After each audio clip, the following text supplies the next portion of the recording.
at the Hawza Ilmiya of England. The floor is yours, Mr. Shamaei. Please go ahead. You have 1 hour and 10 minutes maximum.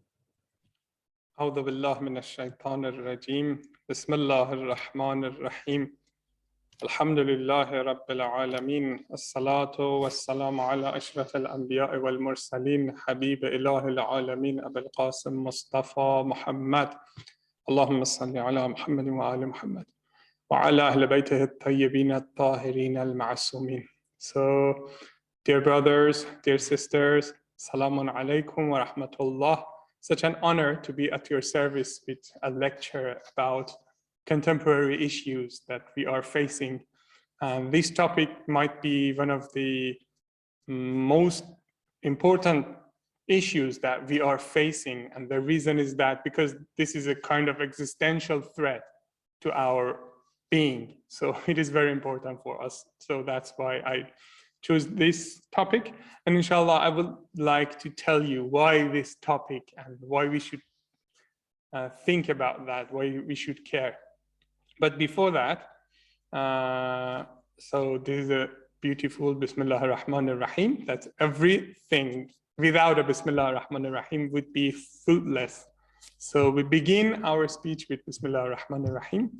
So usually when we say a course, it means getting to know each other would be one of the vital parts of a course because we should know each other well. So probably some of you know me, but I don't know most of you. So inshallah, we have this opportunity to interact. I don't like just teacher-centered classes. I really hate those classes. And inshallah, your facial expressions and your contribution during the discussion will help me and also yourself to exchange more information, and inshallah, it will be more fruitful. So let us begin, because one of the topics that I really like and I'm following is semiotics. So let us have a look at this. Am I sharing my screen with you?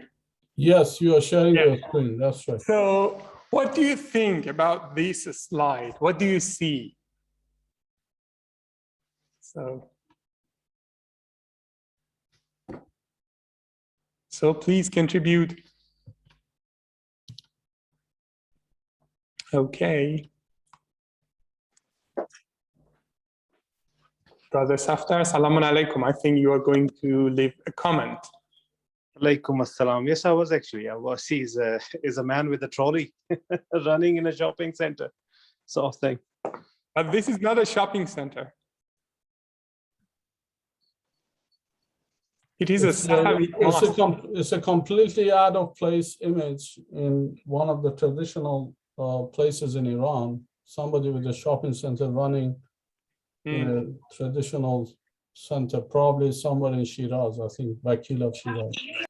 Yes, yes, it is in Shiraz, and this is a mosque.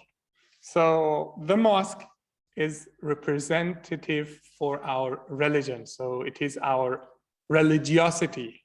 So it is a Shia mosque made during the Safavid period, and a man who is hasty, he is in rush, with an empty trolley is rushing to buy something.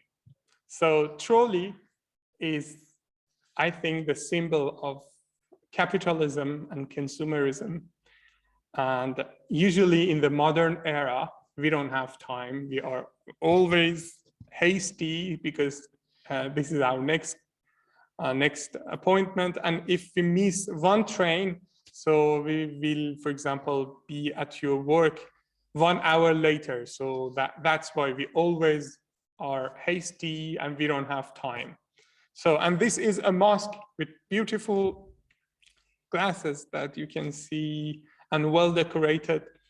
And it's very traditional. So a modern person facing a modern problem, which is called consumerism. So this is our topic, Muslims and consumerism. a problem? So is it really a problem? So what's wrong with that? Because both sides of these transactions are benefiting. So we pay, for example, I buy this bottle of water, and the manufacturer of this bottle also gain a lot of profit. So what's wrong with that? So why we should care about consumerism? So this is this slide. Why on earth we should think about consumerism? So do we have any answer? What do you think about that?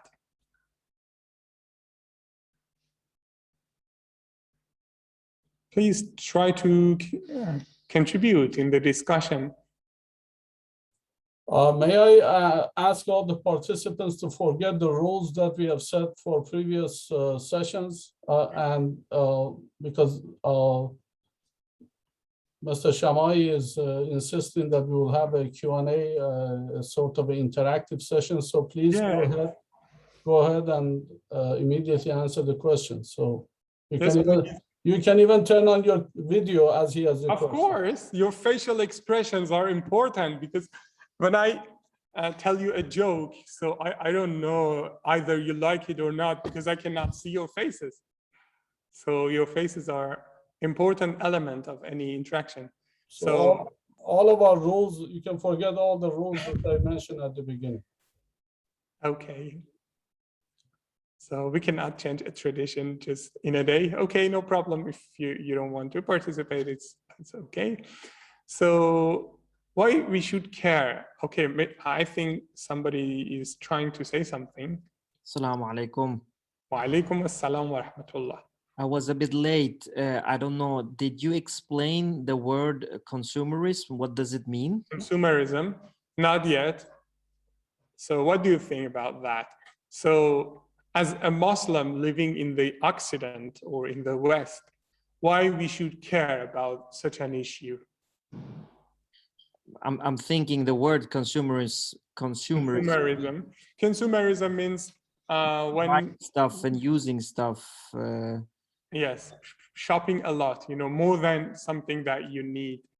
And so this modern world, we buy a lot, we shop everything, and after a year, those things are decadent or obsolete, and we put them away, we forget about them, and we buy new one. For example, iPhone, I don't know, 9, iPhone 10, iPhone 11, and now we are waiting for iPhone 12. So when you buy a new iPhone 12, what happened to your iPhone 11? It is your debris. Throw it away, or you give it to your mom. Or so what about if your mom also follow the same routine? So she has already have iPhone 12, so she doesn't need iPhone 11. I'm thinking just generally being a part of this is very dangerous, because it can lead to you almost having that as your religion, that you are very materialistic, and you start thinking about objects and material stuff as a pursuit of happiness and inner peace, which takes you away from the religion and your faith. Mm-hmm. So now we're not religiously speaking, just general speaking, you know, also with your material mind, with our rational mind, also it is dangerous for us, consumerism. I'm thinking generally just stress. It's stressful being a part of this society. You see your friend having the best car, the newest iPhone, and it stresses your own mind. You want to be a part of the hip and popular stuff, and I don't think that's good for your psychic. So I think, thank you for your comment. I think brother Asad Jamil. Yes, salam alaikum, Sheikh. Wa alaikum salam wa rahmatullah. So I think it depends actually from which position you're thinking or you're looking at it. So if you are a sort of manufacturer, let's think about from Apple's perspective. You would like people to consume more so you can earn more profit. And from a public perspective, I think it, as Badr said, it's more of a status symbol. So you just want to be perceived as if you're a well-off person. So you don't really need these things, but you're still buying those just to show off, just to keep up the speed. In terms of real need, I don't think these things can be justified in real life. Most of the things, I would say, not everything, but most of the things. Thank you. So for pursuing it is part of our character. So I want to express myself. I want to say that I'm better than you, so I have to follow some fashions, for example. Am I right? Yeah, definitely. It's like, yeah, even if we do not want to show I'm better than you, we still want to say I'm not inferior than you. I'm not sort of my class isn't below your class. So it's more of a class status symbol, basically. Thank you. So we have two raised hands. First, Zahir, and after that, Mariam Abbas in the queue. Okay. Assalamu alaikum. Yeah, I definitely think we should be wary about consumerism as you described it. It definitely leads to asraf, and as we know from Quran, it's not a trait that Allah likes. It also creates some sort of social imbalance and financial issues. If we're always trying to catch up with the latest issue, we're not going to ever be at peace with what we have. So the concept of qana'a or contentment is at risk when it comes to consumerism. And at least the way I approach it and try and ingrain in my children is, can you evaluate, is it a need or is it a want? Do I want this or do I actually need it? So at least that's how I approach consumerism. So you distinguish between need and want. Yes. Okay, thank you very much for your comment. The next person in the queue, Sister Mariam Abbas. Assalamu alaikum. Well, I believe, I do not agree with this, but I believe that the new technology which is coming in the market is upgraded. So the previous one would not function. Like there are some programs and apps which don't work with the previous ones. So sometimes people think of it as a necessity and they go for it. They get the new gadgets instead of finding a way out with the previous ones. So it's constantly going on and it's super fast. Like before it was very slow, but now everything is going really fast. So in order to upgrade themselves, they have to utilize these new models and everything to be up to date. So you're telling it's inevitable. Well, I don't actually agree. I mean, I don't prefer having a new gadget or these kind of things because I don't fancy these things. But looking at the society, why they are going behind these things, this is one of the reasons that they would like to upgrade themselves. Like Brother Zahir said, for me, if it's necessary, if it's a need, like I would go for something. But the surrounding, the society and everyone, they are going after it mostly because of this reason. So yeah, that's the thing. And there's a lot of waste because of that. And the companies are making recyclable materials as well, so that people don't have to think about wasting anything. So this is a kind of policy they're using.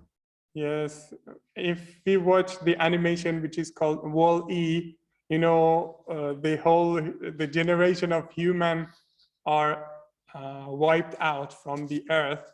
Have you watched Wall-E? So this is the story of consumerism. Lots of electronic debris and waste, and no human being on our planet. So maybe someday that happened to us, maybe. Thank you very much for your comments. So there are two answers to this question from my perspective. Why on earth we should think about consumerism. So the shortest one, which is very famous, oh, where is my cursor? Yeah, which is very famous. We don't have planet B. So this is our sole habitat as human being. We have only planet, the Earth. So we have to think about that. So this is the shortest answer. And also a longer answer that this person, Ronald Wright. So this book is easily available. So if you like, I can share the PDF of this book, and it is also 160 pages. So it's not that much. And so it is available for us to read. So this book is talking about 5 or 4, I'm not sure, I just started to have doubt, 4 civilizations that they have fallen. Why? I'm telling you why. So let us read. And before that, we can. So Ronald Wright, an author of fiction and non-fiction works, uses the fallen civilizations of Easter Island, Sumer, Rome, and Maya, and examples from the Stone Age to see what conditions led to the downfall of those societies. So they had a heyday period, and right when they reached their heyday period, after that, they experienced a downfall. They became extincted. Why? He examines the meaning of progress and its implication for civilization, past and present, arguing that the 20th century was a time of runaway growth in human population, consumption, and technology that has now placed an unsustainable burden on all natural systems. So according to Ronald Wright, this book was published, first published in 2004. And these are a series of lectures delivered by Ronald Wright. And he says progress now is a kind of trap for us, as it was for 4 civilizations that they died out because they reached to their heyday. They didn't care about their habitat. They didn't care. For example, one of them, they used to kill mammoths to live their life. And so when it was only 1 or 2, it was fine. No problem happened for them. But they reached to a technology that they could trap 200 mammoths at the same time. So the mammoths, they become it is very difficult for me to pronounce, extincted, yeah, or died out, wiped out. So it was their own. The word is extinct. Extinct. Yeah. Extinct. Yeah. Extinct. Yeah. They became die out, and so they didn't leave any food for themselves. They killed all mammoths, and they didn't have any food. So, okay, it was their downfall. Okay, Easter Island and Sumer, according to Ronald Wright, in his analysis of the 4 cases of fallen civilizations, he notes that 2 failed due to depletion of natural resources. Their ecologies were unable to regenerate. So when you consume something, so you have to wait for the regeneration. So for example, if I have 10 walnut trees in my garden, so I cannot just cut all 10 walnut trees for their wood to build a house for myself. If I do that, what happened to me? So I have nothing to eat. So I have to think about, so if I cut 1 walnut tree, at least I have wait for 10 years to replace that one, not just cut everything, consume everything, and don't think about your future. And what about the Rome and Maya ancient civilizations? Failed in their heartlands where ecological demand was highest. Yeah, they just wanted to eat. They didn't think about anything else, and they had a growth in their population, so they died out. It was very easy. So why, if civilizations so often destroy themselves, has the overall experiment of civilization done so well? For the answer, Ronald Wright says, we must look to natural regeneration and human migration. So what do we know about human migration? For example, in our Islamic culture, we know the brothers of Prophet Yusuf, ala nabiyyina wa alihi wa alayhi salam, they used to live in Jerusalem. And so because they didn't have enough food, they migrated to Egypt. They didn't have enough food. So food is always important. And also when we study history of the Indo-European tribes in the southern of Russia and north of Iran, so they migrated from there to Iran, and then some of them, they went to Europe. Why? Because they didn't have enough food, and also they didn't have enough food for their herd. So they had to move. You know, migration was one of the solutions for the lack of food, but not always, because sometimes they didn't have Google Maps, so they didn't know what to anticipate after that mountain, so it was not easy for them. While some ancient civilizations were depleting their ecologies and failing, others were rising. Large expanses of the planet were unsettled. The other factor evident in both Egypt and China, and I think I have to add Iran also, and maybe some in India, was that due to the abundant resources, for example, topsoil, farming methods, one that worked with, rather than against natural cycles and settlement patterns, this civilization had greater longevity. So we should know the rules of the nature. The myth of progress has sometimes served us well. Those of us seated at the best tables anyway, and may continue to do so. But I shall argue in this book that it has also become dangerous. Progress has an internal logic that can lead beyond reasons to catastrophe. A seductive trail of success may end in a trap. Ronald Wright called it progress trap, the progress trap, that he is explaining 5 or 4 civilizations. They got stuck in those traps and they lost their lives, their civilization. Okay, and now after that, he says the speed of our growth and the speed of our progress is increasing. For example, from the first chipped stone to the first smelted iron took nearly 3 million years, 3 million years.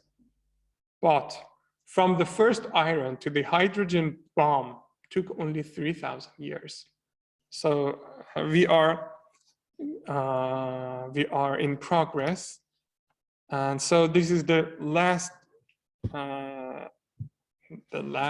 slide from Ronald Wright. And this is very beautiful reasoning for that. Of course, it's not original, written by him. In the 1930s, essay called in Praise of Clumsy People, the waggish Czech writer Karl Čapek observed, man ceased to be a mere hunter when individuals were born who were very bad hunters. As someone once said of Wagner's music, Čapek's remark is better than it sounds. The hunters at the end of the old Stone Age were certainly not clumsy, but they were bad because they broke rule one for any prudent parasite. Don't kill off your host. So this text is telling us even parasites, they know they shouldn't kill their host, because if they kill their host, they are going to be died. So the same for human being, but unfortunately, sometimes we forget, if we kill our planet, we have nowhere to go. So we are going to die after that consequently. So don't kill off your host. So this is the lesson or the rule that we can learn from parasites. As they drove a species after a species to extinction, they walked into the first progress trap. So they refers to some of those civilizations that now we have only know about them. Our information is limited to some archaeological findings. So if we don't want to repeat the same mistake, so we should go like this. But if you want to change our path, so we have to change our behavior. Okay, and these are some statistics that I'm not good at statistics, but I would like to tell you there is an organization which is called Organization for Economic Cooperation and Development. And you can see, so in 2011, 79 gigatons of material has been used. It is prognosticated for 2060, 167 gigatons are going to be consumed. So just imagine how much debris we are going to produce after that, and how much minerals that we are going to consume, metals, fossil fuels, biomass, so on and so forth. So you can see in different aspects. So this is the per capita, per person. So in 2011, and so we can see, but I'm not good at statistics, but in 2011, 33 kilograms of material has been used per person. Of course, in richer countries, more, in poorer country, less. And 45 kilograms is going to be for 2060. So this is dangerous for our planet. Okay. So why our world has become like this? So I think it is better now. So why is this happening? So let us see in the chat box. Okay, thank you. Yes, we should avoid waste. So now I just noticed your messages. Why is this happening? So I have two sources. Yeah. Why is this happening? Two documentaries instead of book. The first one was book, and so you can easily have access to that. It's PDF. And also these videos are free and you can have access whenever you are, whenever you want. So the first one is The Century of the Self by Adam Cortes. And this is produced in 2002 by BBC in 4 episodes. And it is explaining what happened in 1930, or the 13th decade in the United States of America, by a person which is called Edward Bernays.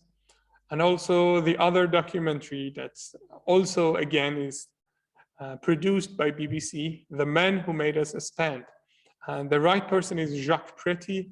And also I like this person because he opened my eyes when I go to a superstore. Just his lesson comes to my mind and it says, okay, this is a trap. They want you to buy more. So they want you to consume more. So I try to find some reason from these documentaries. Of course, reasons are not limited to these 2 documentaries, but these 2 documentaries are really useful. So I tried just to tell you the gist of these documentaries, but it's, of course, the thing that I'm going to share with you in this limited time is only 5% of something that you can learn if you watch them. So the first one, why is this happening? The century of the self. So what are the answers? So the film, the documentary, begins with the ideas of Sigmund Freud, who believed that humans are irrational and governed by their subconscious fears and desires. So I don't remember the name. One of our brothers, he said, need, yes. But okay, let us continue, and then after that I will talk about that. So he said, we as human beings, so we are not easy to control, because like wind, like waves of the ocean, like the warmth of the sun, so we are not easily controllable. So what can we do from that? So now we have, for example, hydroelectric. For example, we can produce electricity by the movement of the waves of the ocean, or for example, we can have sun panels, so we create electricity from the warmth, from the light of sun. So if we can make electricity from them, so from these two phenomena in the human being, we can earn money. So this is their ideology, and this is what they have done in the United States. Humans are irrational and governed by their subconscious fears and desires. His nephew, Edward Bernays, put his theory to practice and got to work to build a social structure that controls the masses, that could not be trusted to control themselves and would pose a threat otherwise. So, for example, if you don't control the level of water, you can easily experience a flood in your city. But if you control that water, you can also protect yourself, and after that, on top of that, you can produce or generate some amount of electricity. So also human irrationality and their subconscious fears and desires, if you control them, you can earn money. But if you leave them free, they can destroy you. They can destroy your state. They can destroy your government.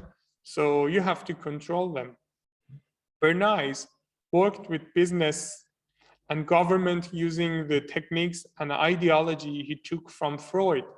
One of his great success stories was getting American women to smoke, which was previously unheard of. However, Bernays associated it with gender equality, torches of freedom. So he called metaphorically to the cigarette that first celebrities of that time, the 20th decade of the United States, people with ladies with a cigarette at hand, and he called those cigarettes torches of freedom. The only motivation they had, just they wanted to sell more cigarettes, and they find out 50% of the society are ladies. So just what they wanted to expand the consumers, but they invited celebrities, Hollywood stars, and some people who were famous at that time, some ladies, and asked them to smoke cigarettes. And reporters and correspondents, they resonate those smoking cigarettes in their media. So after that, it was normal for ladies to smoke cigarette, and it took off like wildfire. The techniques he applied are astonishing. He paid women at mass gatherings to smoke, setting an example. So they wanted to sell more, and they didn't care that smoking cigarette is not healthy, so it is damaging to our health. The only thing that they were thinking, it was their profit, the money that they could make. by selling cigarettes to ladies. Bernays is almost an unknown figure for us, but his influence on the 20th century was nearly as great as his uncle, Sigmund Freud. Because Bernays was the first person to take Freud's idea about human beings and use them to manipulate the masses. So in this documentary, The Century of the Self, is teaching us in the time that is the time of democracy. So you have to control the masses. And one of the episodes of this documentary is called Engineering of Consent. You have to manipulate people. And so, for example, I don't want to buy this, for example, something. But still I buy it. Why? Because the society, for example, it is fashion. So you have to follow fashion. So let's continue.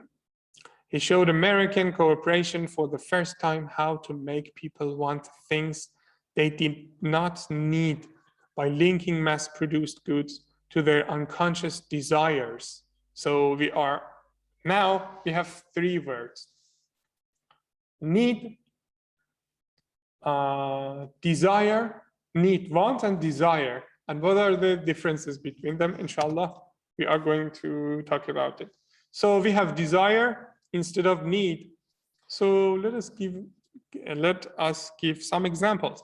Can you give an example of something that we consume, but we don't really need them? Can you give some examples in our lives?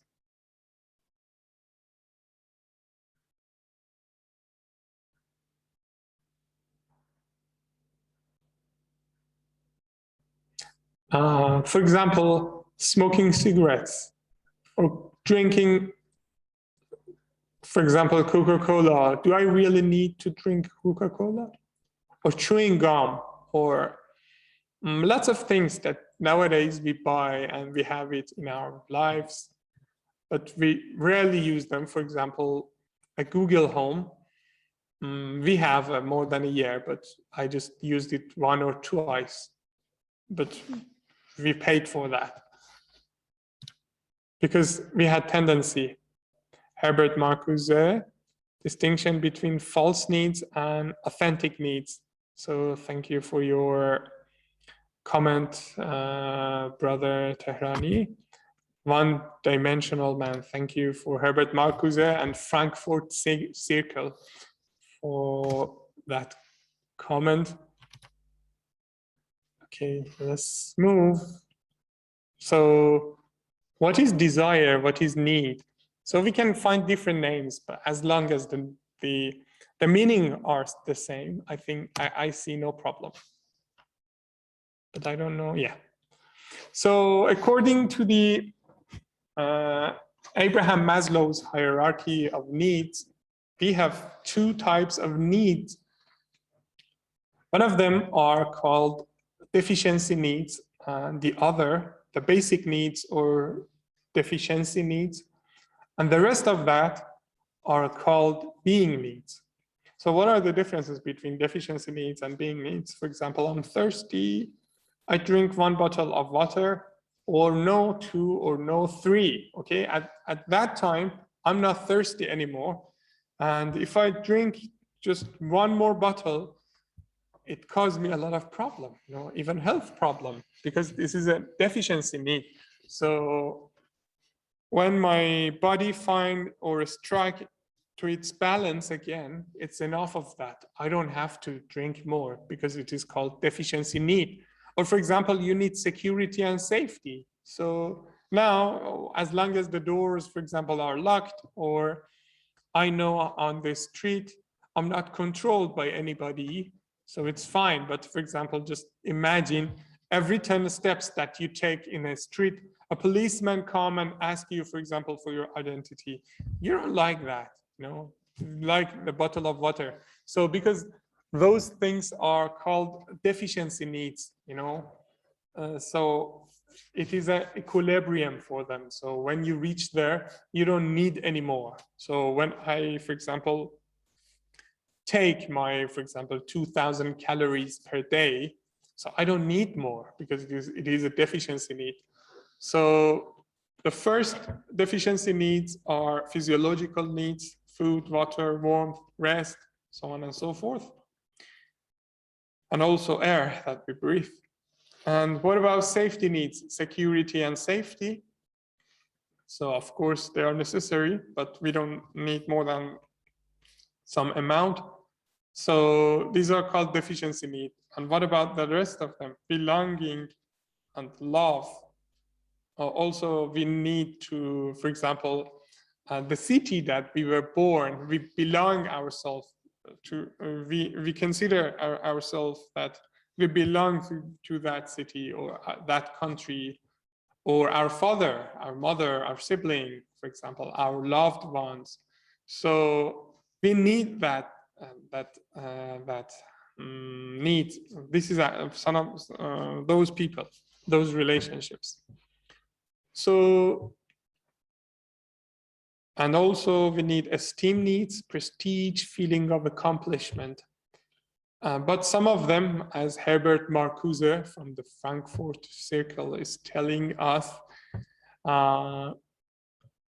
some of them are false needs, or some of them are true needs or authentic needs. So we can find different names for them. But for example, when I'm not hungry, when everything is okay, when I don't need water, when I have a comfortable house, so then I will think that, for example, I need to watch a movie. But for example, you never want to watch a movie while you are sitting in an airplane, that airplane is experiencing turbulence hardly. In that situation, you don't need anything. You just need security and safety, you know? But when these two deficiency needs are fulfilled, then you think, okay, I want to learn another language. I want to learn self-actualization. I want to learn, for example, painting, or I don't know, I want to extend my knowledge. So this is the another stage of needs. Okay, but this is a somehow a personal definition of needs, want, and desire based on Abraham Maslow. Needs are basic in nature, like food, shelter, or something. Wants is a feeling for something you lack. For example, I don't know, for example, Arabic is speaking, so I have to learn. So I want to learn, and now also I need to learn. So this is my need. What about desire? Desire is an extension of want with clear objective of filling the gap that want had left with. For example, now I already have a car, I already have a flat. Okay, not personal, but I'm using them. But when I see, for example, a Porsche or Ferrari, or I don't know, Tesla on the road, I'm thinking, it was really great if I also had access to them, or for example, a big house, a big car, and a lot of money. So it's American dream. So those are desires, you know, I don't really need them. Or for example, sometimes it happened for me a lot, and I think for other people also, you know, when you are having your meal and you know you don't need anymore, your body doesn't need anymore, but because of pleasure, you want to eat a little bit more. So this is our desire, you know? So they thought, you know, Edward Bernays, they said, instead of investing on people's needs, let us invest on people's desires. You know, why? Because needs are finite, but desires are infinite. So let us spend a lot of money on people's desires, so they're going to buy a lot. So the national, okay, I cannot see here. The National Socialists of Germany essentially shared the same belief about democracy as Bernays did. It didn't work. Bernays' solution was to build a system that provides an illusion of democracy, not real democracy, and well-being. while the Nazis were straightforward. They would abandon democracy for an alternative that would channel the masses' uncontrollable energies in ways that held the nation together. That didn't work out too well either, but at least they were honest about their stance on democracy. And also it is teaching us in that documentary, in the Nazi government, they had a ministry which was called Ministry of Propagation, and Joseph Goebbels was the Minister of Propagation. That's why I'm asking lots of people, whoever I know, and people, they use propagation for the Arabic word tabligh, and I tell them, please do not use propagation, because propagation, when you use that word, when people listen that, it reminds them Führer, so don't use them, please. So propagation is not a right word for tabligh, because and also in the United States, they didn't use the word propagation in 1930s. Instead, they used public relations. So public relation also is another name for propagation, but a more beautiful one. So in the socioeconomic system Bernays helped build, people are not active participants, but passive consumers. People are not in charge. Their innermost, often irrational desires are. So we do lots of things that we don't really need. For example, so this is about the next documentary. So let's just move.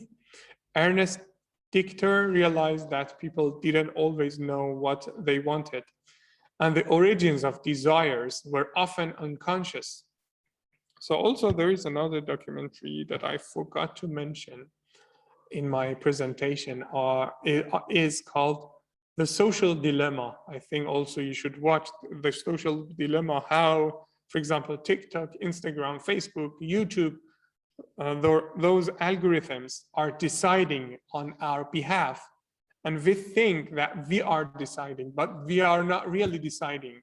Those algorithms are deciding because they can prognosticate, they can predict what we are going to watch, and they show us that. So this is also another way. So they want us to consume. So the second documentary produced by Jacques Préti is The Men Who Made Us Spend. And also according to Jacques Préti, the first episode of his documentary is in 3 episodes. He says, products deliberately engineered to break so shoppers will buy more. We've been reprogrammed to dispose of our possession.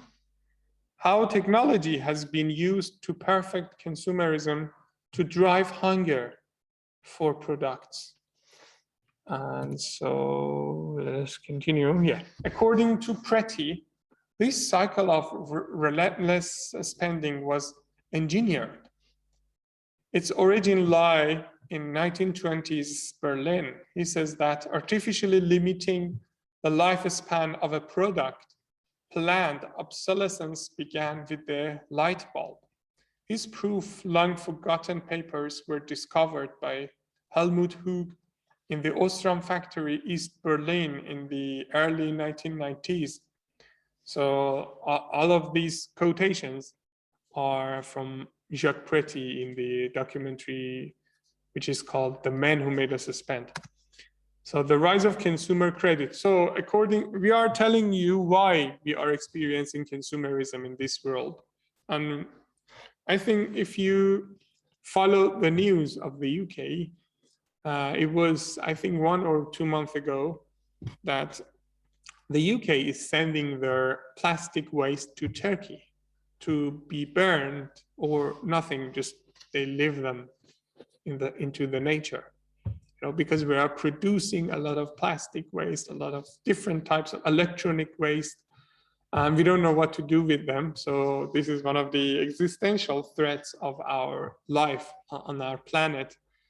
So the other reason that Jacques Préti is telling us is the idea of credit. So of course, Edward Bernays' idea was not that advanced that today we are experiencing. So the other thing is credit card.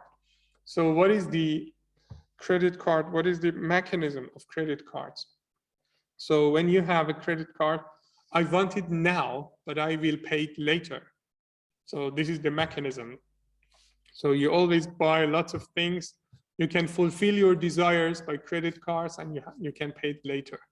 Professor of sociology, Juliette Score, in the 1980s, the nature of the consumer culture changed from being one in which people aspire to something 10 to 15% more than what they had to be being at time when people started aspiring to be rich.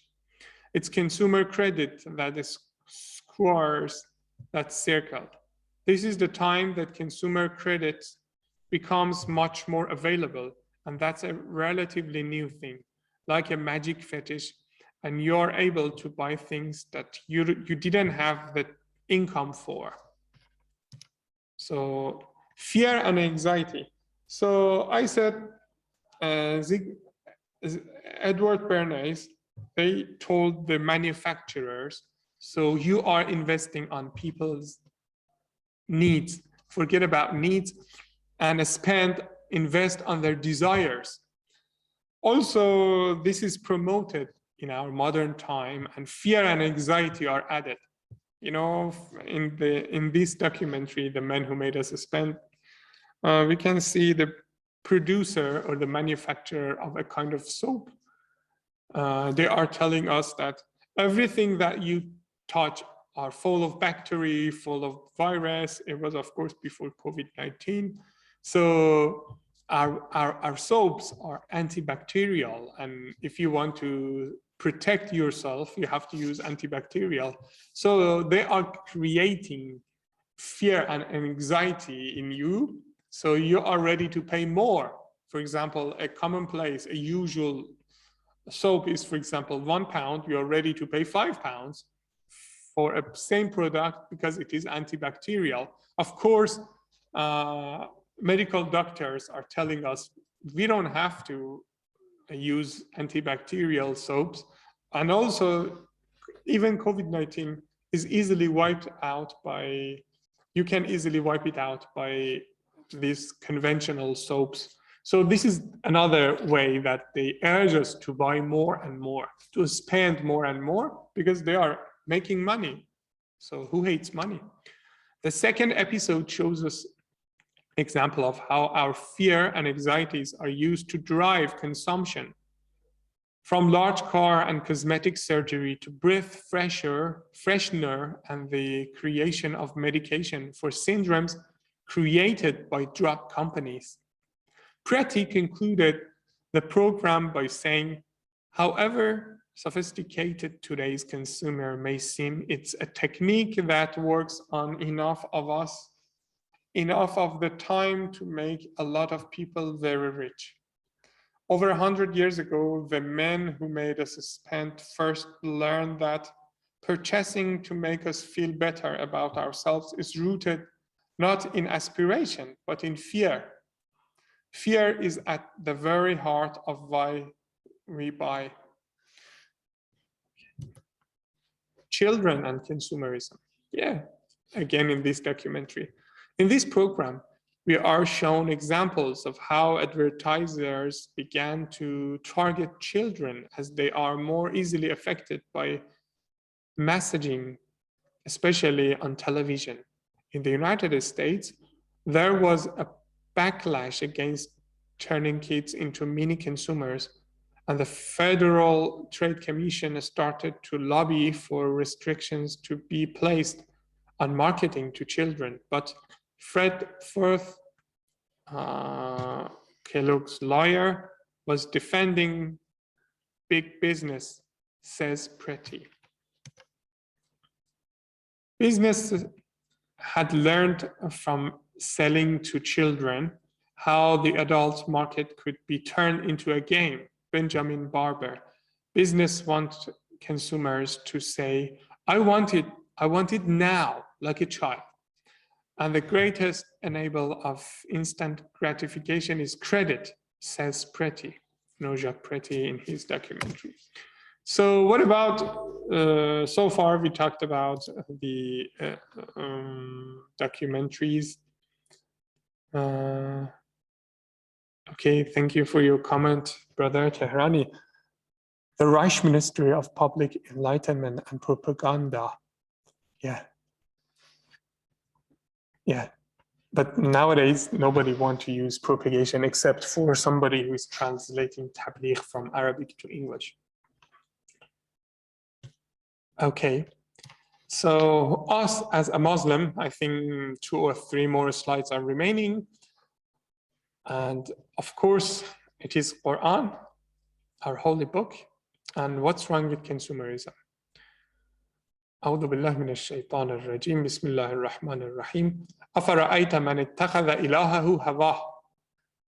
So I used 2 different translations. One of them is a study Quran written under the supervision of Dr. Nasr, and the other is Ali Quli Qarai, 2 translations. Hast thou considered one who takes his caprice as his God? And what is the translation of Qarai? Have you seen him who has taken his desire to be his God? Ittakhadha ilahahu. Ilah means exactly desire, or according to the study Quran, caprice. Also, they are synonymous ideas. So in Quran, we are asked to refrain of following our desires. We shouldn't follow our desires. And so forget about those ecological or environmental problems that is going to cause. Also in Quran, we are ordered to do not waste. And also there are lots of other verses, but because the time was limited, I just choose 2 verses of the Holy Quran. Please go ahead. You have 10 more minutes. 10 more minutes. Okay, alhamdulillah. Thank you. وآت ذي القربى حقه والمسكين وابن السبيل ولا تبذر تبذيرا. So what is the meaning of tabdhir? And what is the meaning of, in Islamic context, we have 2 words, tabdhir and israf.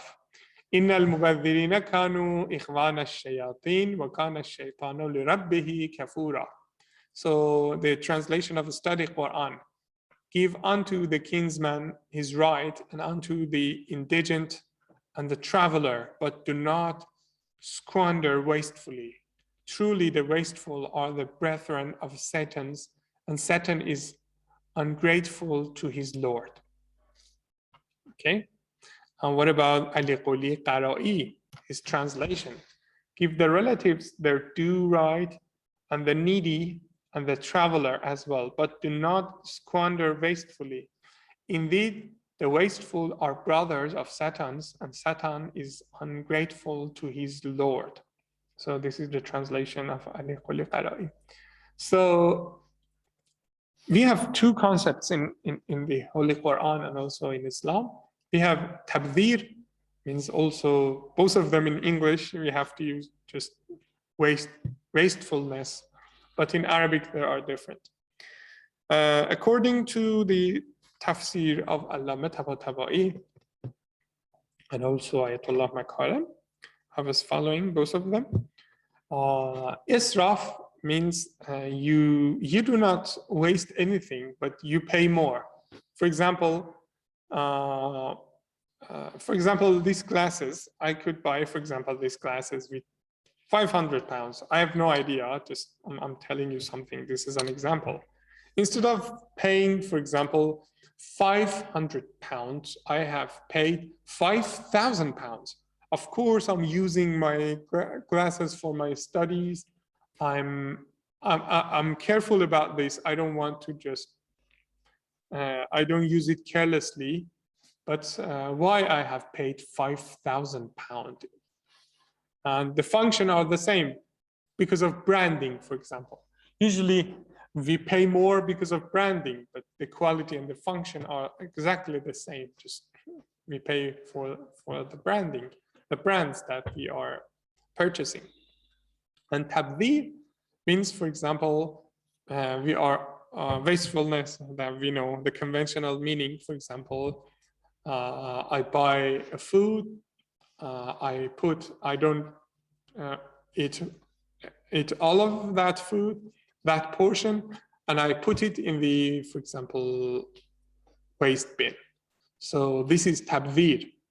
And the Holy Quran is telling us the wasteful are the brethren of Satan. So we are asked to not to do that. Of course, we have a rule in Islam, كل ما حكم به العقل حكم به الشرع وكل ما حكم به الشرع حكم به العقل. Everything that Sharia is ordered, the Sharia law has ordered us, it has rational basis, and everything that our rational mind ordering us, you can find it in Sharia. You know, it is called Qaida Talazum. So of course, when Quran is ordering us, if we follow the path of Quran, it is not just beneficial for our hereafter. The Islam is a religion for our life. So based on my explanation so far, of course, there are some parts, some missing parts. It was not a perfect presentation, but so far, I would like to know your understanding of this lecture. So I think this was my last slide. Yeah, it was my last slide. So it's done. So آخر دعوانا أن الحمد لله رب العالمين. So I'm at your service. So before that, would you please somebody tell me what you have learned from this presentation?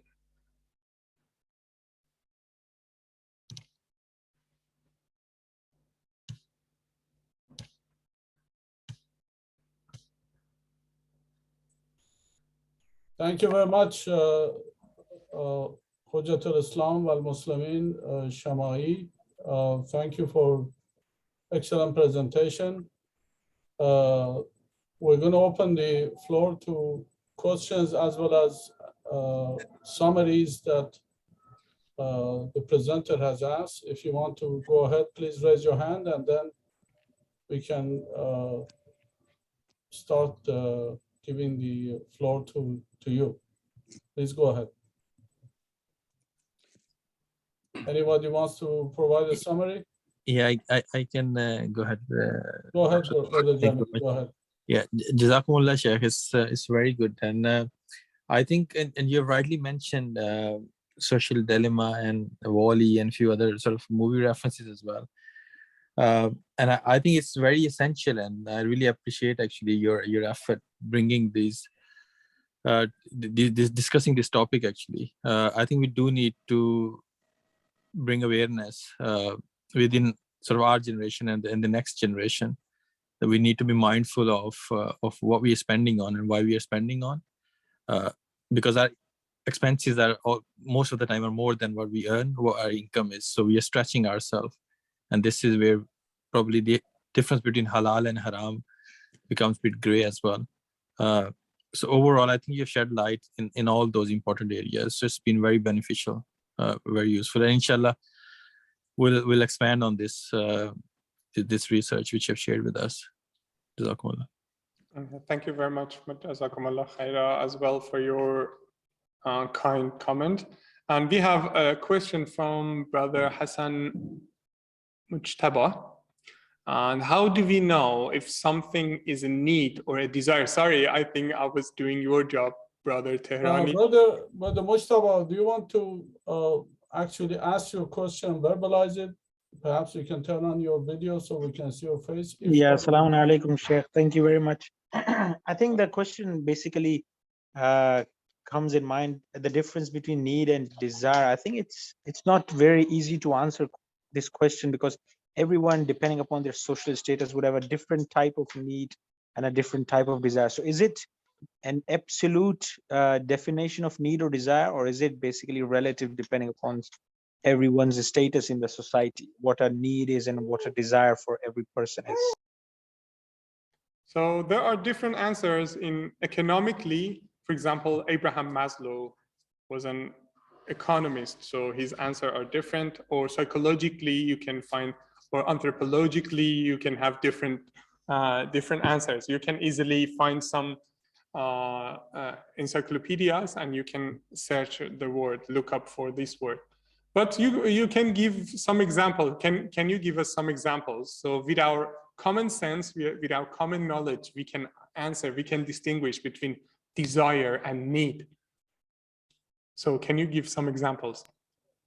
I mean, basic necessities are always the necessity, like food, shelter, clothing, and some of the stuff on top of that, like travel and buying some luxury goods, are definitely desires. But the gray area is where, you know, something is a desire for one person and a necessity for another person.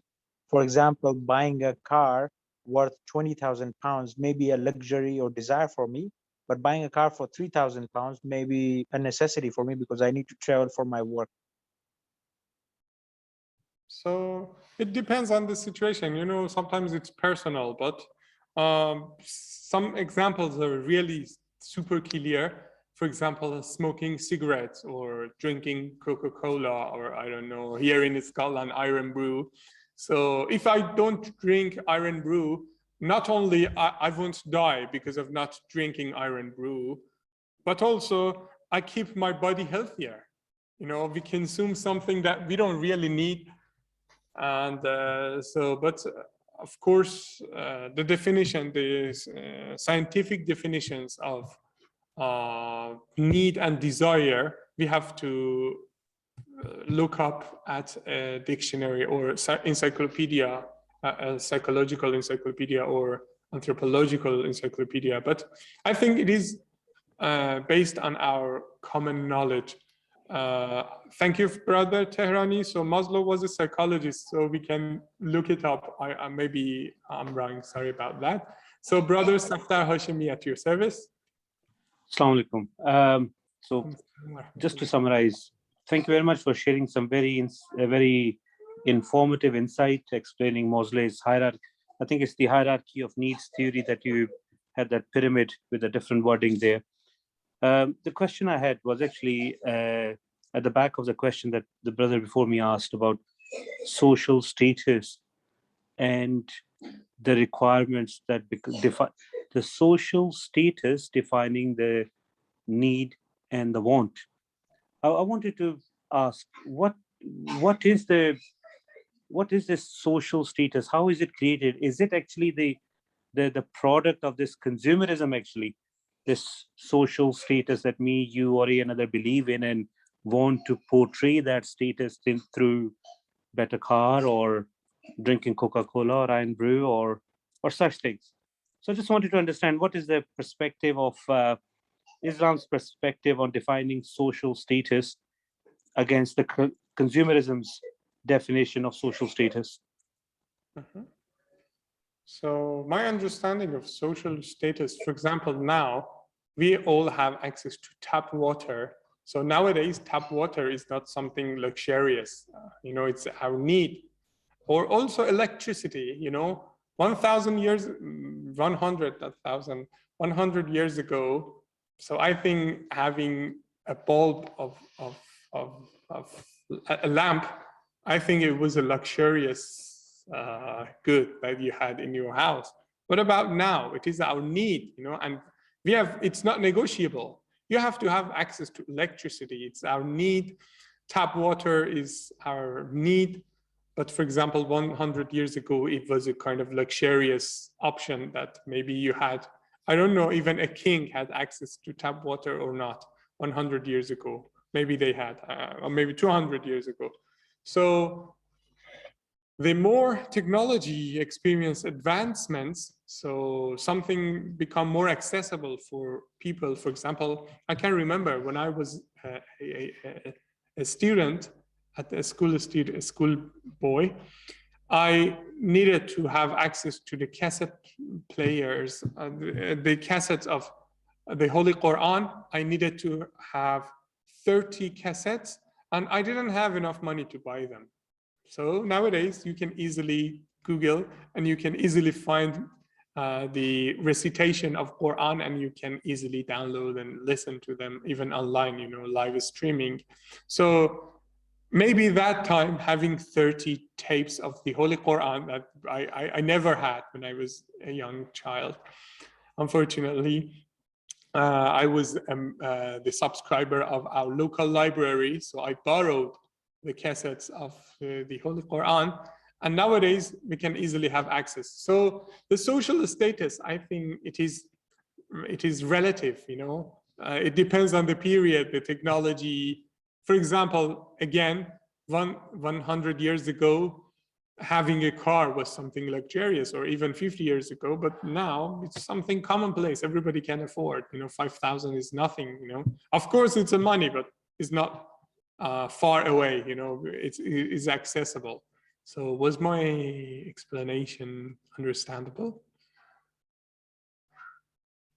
Well, actually, my question was slightly different because I wanted to know the Islamic perspective as well as the consumerism thing.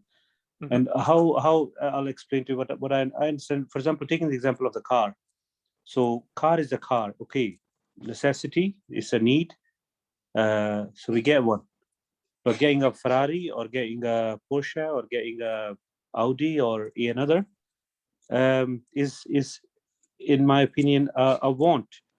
Now, defining that want, why do I want that want? I want that want because of my social status in the society. That is, I want to show people I've got more money, or I am more successful, or is that what we are using this? Is this what, or how consumerism is playing us? That is becoming a social extension of our achievements.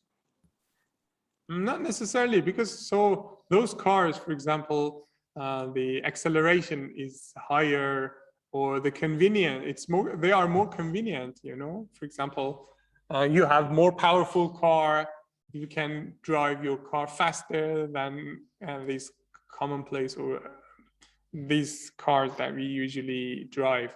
So also you have something, you know, it's not only the price, you know, for example, so you can drive faster, you know, it's not necessarily means you are buying Ferrari because you can show it up, you know, you can show up to your friend, you say, okay, how powerful and how rich I am. So it's not always like that. May I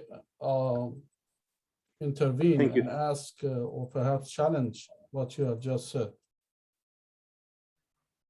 More than welcome. Example that you mentioned is, for instance, take the example of someone who's living in London and who has a Ferrari. When can he actually use the Ferrari at the speed that he wants?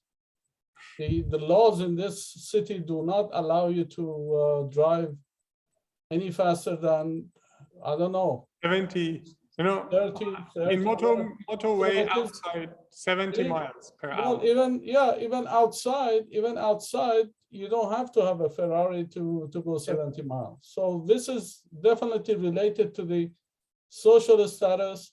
And that's why I sort of referred in the chat, I referred to the ideas proposed by Herbert Marcuse. I mean, he has definitely pinned this properly, as he has understood this process by dividing what he calls false needs, which integrates the individual into the existing system of production and consumption via or through the advertising, mass media, and contemporary modes of thoughts. So he says that in one-dimensional man, which I suggest again, as the head of the library, I think we have that book. Even if we don't have it, I will definitely order it, considering that we have discussed it in this session. In that book, he says that as a result of this one-dimensional universe of thought and behavior, the aptitude or the need for critical thinking is reduced. People stop thinking about, why do I need to have a Ferrari? And therefore, his solution to all these complicated entanglements is that we have to all engage in what he calls great refusal, which is mentioned in his book at length. And he says that only opposition to these methods of control, which the society forces upon us, we can engage in negative thinking, in the sense that we can say, why do we need to have these things? We can start questioning these methods of control and methods of conformity. I don't want to talk anymore because I'm supposed to be the moderator, but I do encourage everyone to go and read that book. What was the name? Could you please tell it again? It's called One-Dimensional Man. That's the name of the book. And it's by Herbert Marcuse. I put it in the chat section. Thank you. And I think we have one person in the queue. Brother Bilal. Assalamu alaikum, Sheikh. Thank you for your presentation, and apologies for joining late. I just wanted to give a different perspective and take your understanding and comments on a different interpretation of social standing and how it can give value beyond the superficial. So I'll use two examples to kind of highlight the point I'm trying to bring out. The first is education. Nowadays, you know, I mean, America's very expensive, but even in the UK, paying for a degree leaves many people in debt. And I'm sure you know, as I know, as many others know, there are people who, without going to the expense of formal education, they are far more erudite and knowledgeable than people with a certified degree. But that certified degree gives you a social standing, and it opens doors and makes and allows possibilities that may not otherwise be available to you without that formal certified that you are a man of knowledge and a man of learning. And the second example I want to give is of the late boxer Muhammad Ali. I remember watching an interview of his as a child, and he said he was asked about practicing his faith and how it aligns with the idea of him, where, you know, at that time he had a very nice car, a flashy watch.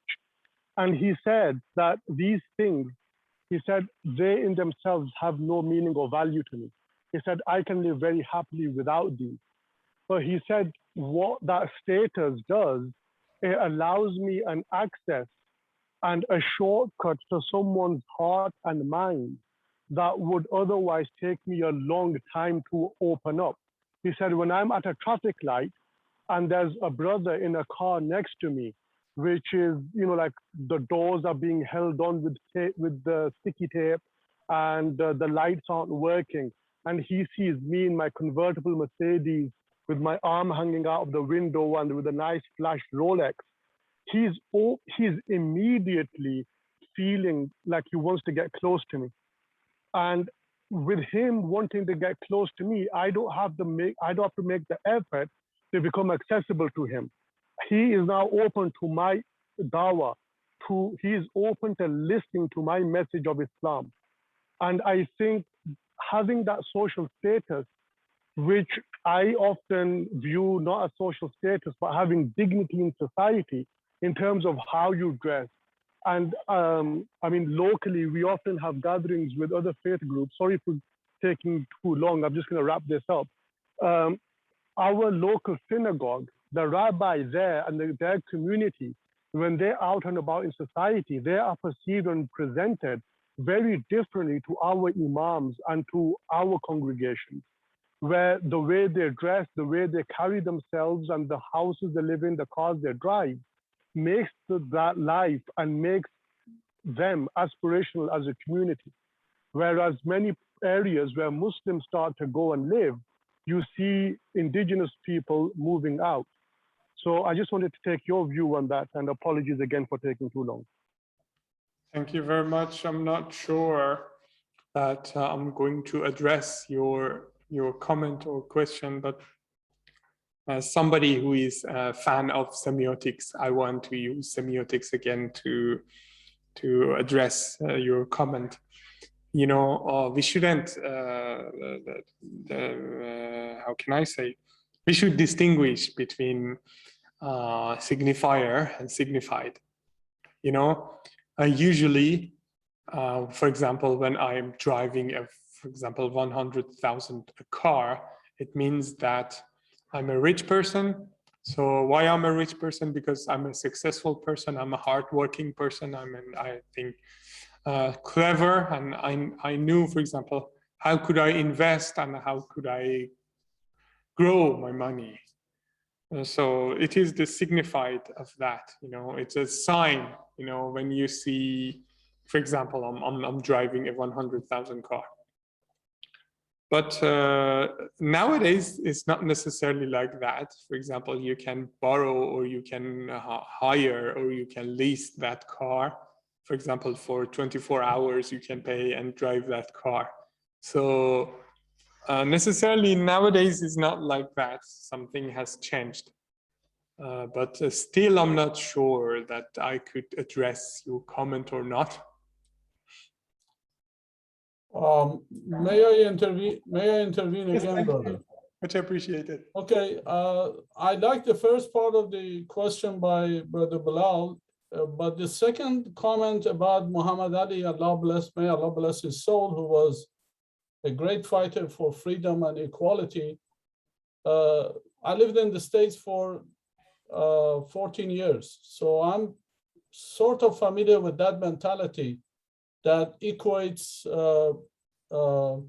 wealth with personal integrity. Well, I beg to differ. I don't think that automatically people have integrity because they are wearing, you know, expensive watches or expensive jewelry or expensive suits or driving expensive cars. I think the test of integrity is the integrity of the person. And for Muhammad Ali or anybody else to justify, well, I'm driving this car because I want to be accessible, that is not correct. There are many important leaders in the social arena, in the political arena, I don't want to mention names, who lived a very humble life and they still had their connection with the people, with the masses.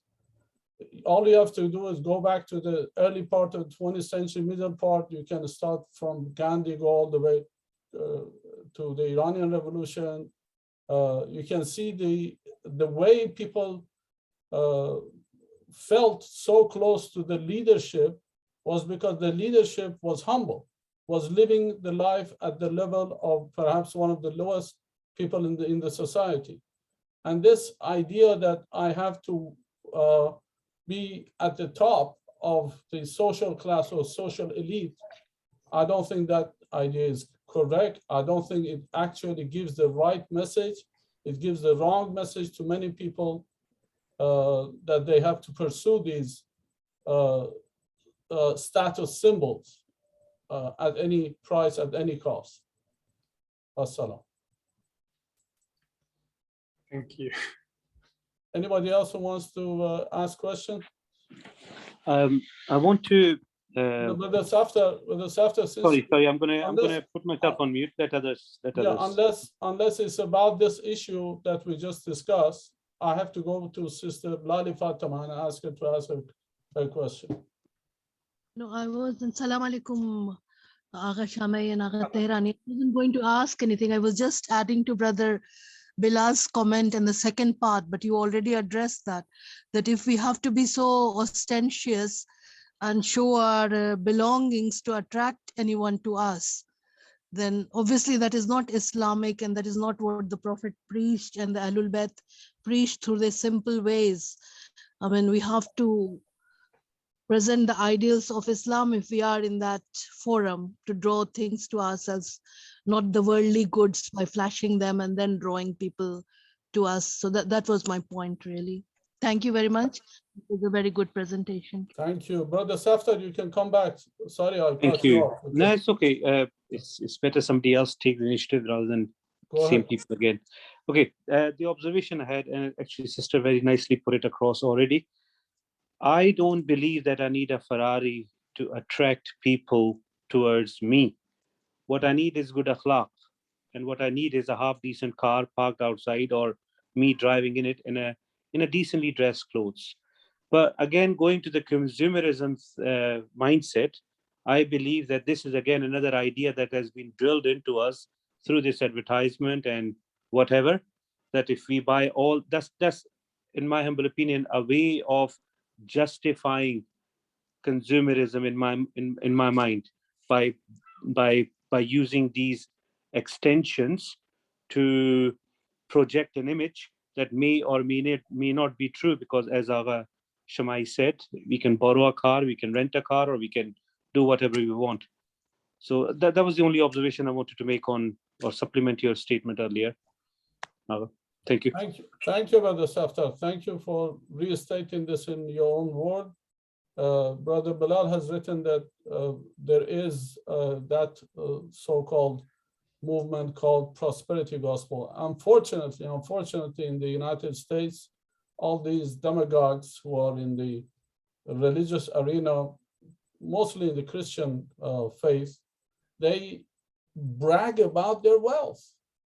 I mean, it's almost like a brazen bragging. They shameless bragging about their wealth, and they equate that with the fact that God has actually given them the right to propagate, I'm using the word propagate, the faith.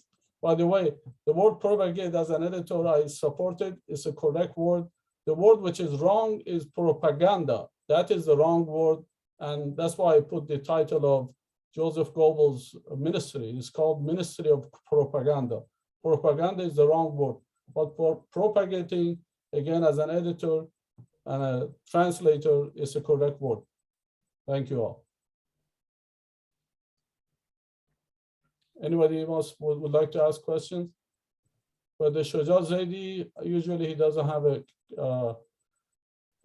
microphone when he joins us, so I have to read it. It says, Imam Hassan was criticized for wearing a very expensive turban. Zuhd is not about whether you own expensive things, but whether you are attached to them. There are multimillionaires and billionaires for whom buying a £100,000 car is like buying something cheap, and they are not attached to it. In Islam, israf is committed when you spend beyond your means and status. There are humble, rich people who are not attached to their belongings and spend without committing israf. So would you like to comment on that, Shamaei? No, I have no comment. Yeah, I agree. So, and also one of the scholarly figures who passed away, Muhammad Reza Hakimi. So he was a great man. He was an ethical person. I don't want to just backbite him. Just some of the intellectual criticism about him is that he only sees the advent of Islam and the life of Imam Ali. And also we have the life of Imam Rida, the life of Imam as-Sadiq alayhimus salam. So during the life of the Holy Prophet of Islam, Imam Ali, so the social level, the wealth in the society was not in the good level. So people had a difficult life. So Imam Ali also had a difficult life, and he practicing asceticism. But for example, during the life of Imam Rida alayhi salam, so they had a wealthier country. So Imam Rida had a better life. So we should not just limit our views to just the period of Imam Ali and the Holy Prophet of Islam. And I think Brother Shoja Zaidi, His name is Shoja Zaidi. Dr. yes, Shoja I Zaidi. think he's right. Yes, you can have a lot of wealth, and but you're not attached to that, and I think it's no problem. Thank you. Any other questions? Any other comments? Well, since Sayyid Shamaei mentioned the name of Allama Muhammad Reza Hakimi, rahmatullah alayh, who was a great scholar, not just an average scholar. He was a great scholar, and he has written so many good books. I have to sort of defend him because he was one of my idols in my youth. Muhammad Reza Hakimi believed that a society in which disparity between people, between the rich and the poor, is so outrageous, is not an Islamic society.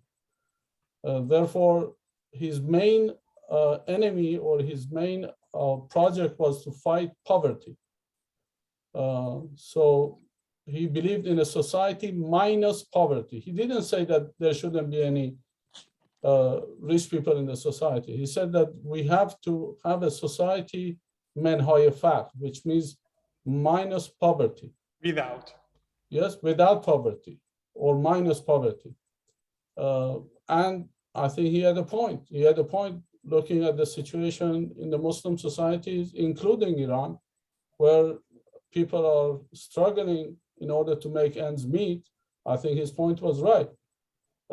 And the brother Shoja Zaidi's comment is also right. Islam does not negate ownership or private ownership. Islam is not a socialist religion, but at the same time, Islam demands that people who are rich would actually serve as stewards of the community and feel committed to take care of the problems and social ills of the community. And as a rule, those people who are doing this, and I've seen some rich people, multimillionaires, who live very simple lives and who take care of the problems of the community. And they are the ones who have actually succeeded in living a hayat tayyiba, as we say, hayat tayyiba, a good life. I think Sister Lali Fatima would like to make a comment. Please go ahead, Sister. Assalamu alaikum, everyone.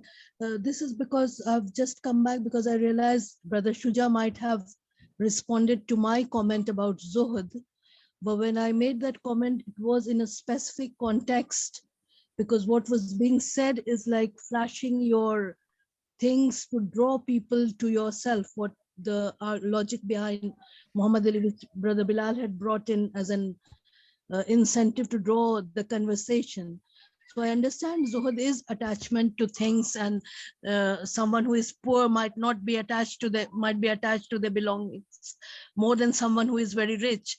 But on the other hand, I mean, Agha Tehrani's point is also very valid, that are you allowed to show off your belongings even if you can afford 100,000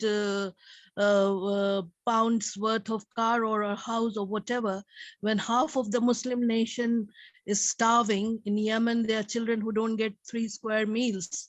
Even consciously, even out of Islam, as a human being, are we even allowed to sort of indulge in such luxuries, leave alone, flash them around? That was my comment. Thank you very much. Thank you. Any other question? Any other comments?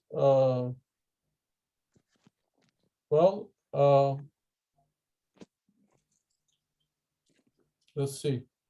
We have 24 people, and there has been a very interesting give and take among all the participants.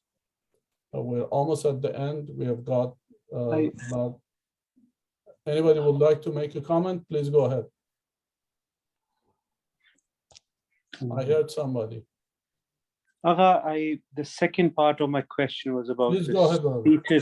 the status of status or social status defined within Islam. So how does Islam counteract the statuses defined by consumerism? What is a status symbol in Islam? What are the status symbols that classify somebody in an elite class in Islam? How do I be among the elite in Islam, in a Muslim society, as a Muslim, as a believer of Ahlul Bayt? So theologically, or when we study Quran, inna akramakum indallah atqakum, so somebody who is the most pious, so is closer to Allah subhanahu wa ta'ala. But when we take a look at the history of Islam, for example, Banu Hashim, they were very esteemed and very respected clan inside the Quraysh tribe. And they always had a special place, even before the advent of Islam and after Islam. And one of the analysis that after the people are analyzing is that so what Yazid did to Imam Hussein was a revenge, a retaliation of Bani Umayyah from Banu Hashim, because Banu Hashim was, of course, they were not richest. The richest was Banu Umayyah, was the most respected clan. They were Banu Hashim. So we can understand in Islam also we can have something, or the Holy Prophet of Islam. So he is the symbol of Islam, and we should follow the steps of the Holy Prophet of Islam. So he gave a person to help Sayyida Fatima al-Zahra in her house and doing her houseworks. So because they were respected people, or I don't know, whatever the reason is. So in Islam, it doesn't mean that we always just, we have to live like, I don't know, people who has nothing.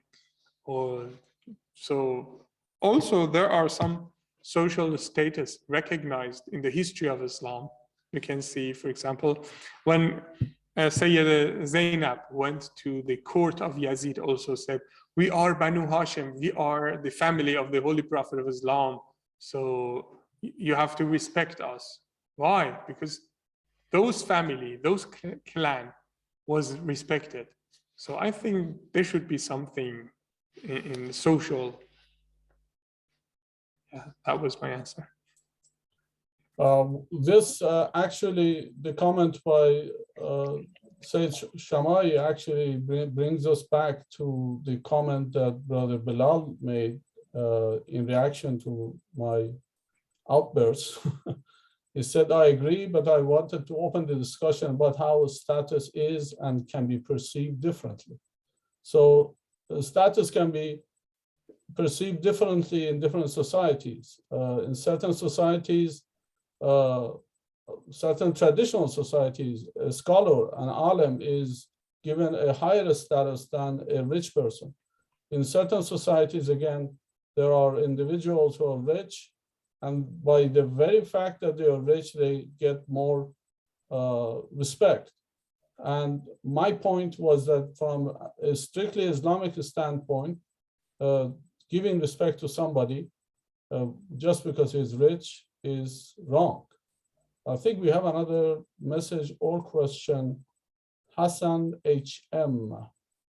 Assalamu alaikum. I would like to ask you about a new alternative lifestyle that seems to become more and more popular. I'm thinking especially about minimalism and essentialism.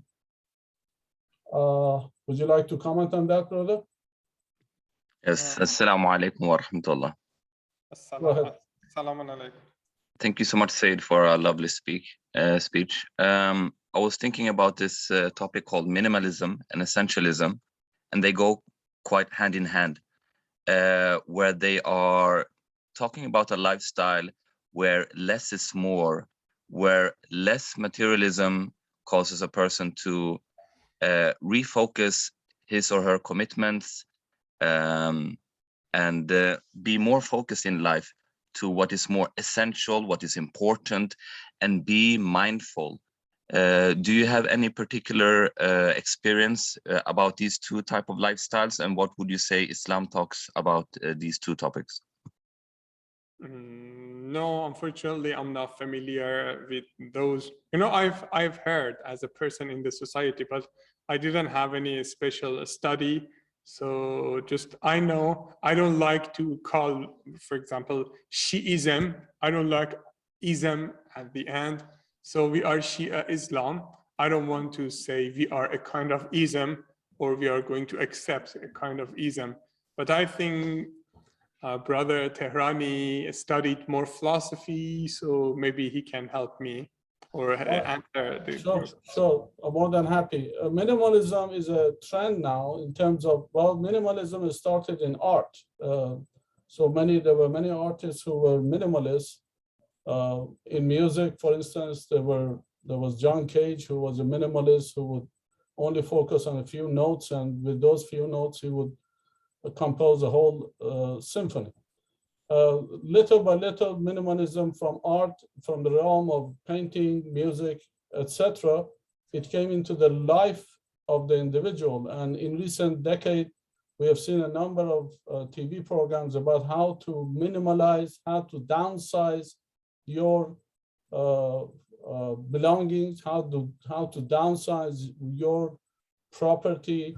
There is a movement toward smaller homes. These are all people who are ecologically conscious, people who realize that by having big homes and big flats or big properties, they're actually a drain on the planet. They're causing plenty of problems for the planet, because having big cars, big homes requires a lot of, it has a lot of carbon output. So minimalism is one of those ways that especially the young and trendy professionals fight the, let's say, the ecological battle. And you know, I think it's a very good trend, and I hope that in our traditional societies in the Middle East, at least people would learn from these young people and stop being so ostentatious with their wealth and such a show-off with everything that they own. There is a sister Inam Rezavi, Salaam Alaikum, just commenting on the shift of mentality. Back in the days when we were kids, it was more of a prestige to be friends with scholars, inviting them on dinners and make them stay at home. In community, boasting about XYZ scholar is our family friend. Okay, so they were actually boasting that such a scholar is their friend. But now it is shifted to lean towards those who have money and lofty status. Well, that's a sad thing. That's a sad thing. Again, we are, I think I'll leave it to Maulana to make the last comment, and we'll end it here. So thank you. So I think in the, especially Iranian society, you know, for example, 50 years ago, the scholars or the ulama, they were the only reference group, or the people most wanted to refer to them. But nowadays, for example, if they want to encourage people to, for example, do face covering, they ask athletes, or if you go to a room of a child, for example, school children or even older, so you cannot see a photo of a scholar, for example, you see the photo of Cristiano Ronaldo, or I don't know, a singer, a superstar, a movie superstar, or so on and so forth. So I think this is not only limited to our society, because 50 years ago, 60 years ago, we didn't have this media like this that we are experiencing today. So we also have the rivalry groups that they are more powerful than, for example, in comparison with 50 years ago. So my last comment. Well, since there are no other questions, we will bring it to an end here with a huge thanks, huge note of appreciation to Seyed Amin Shamaei, who made his presentation. Thank you for inviting me. You're welcome. You're more than welcome. Hopefully we'll have you again for our online sessions. I'm sure everybody enjoyed this session, and from the comments that I can read, everybody enjoyed it. And I would like to thank all those who participated and all those who asked good questions, even those who asked average questions. We are happy that they joined. Inshallah, we'll all see you tomorrow at the session which belongs to Dr. Seyed Sobhani. He will be speaking on questions on Hadith and its validity. Please do join us tomorrow. And without further ado, I would say goodbye. Ma salama, Khuda Hafiz, Arrivederci. خدا نگهدار. اللهم صل علی محمد.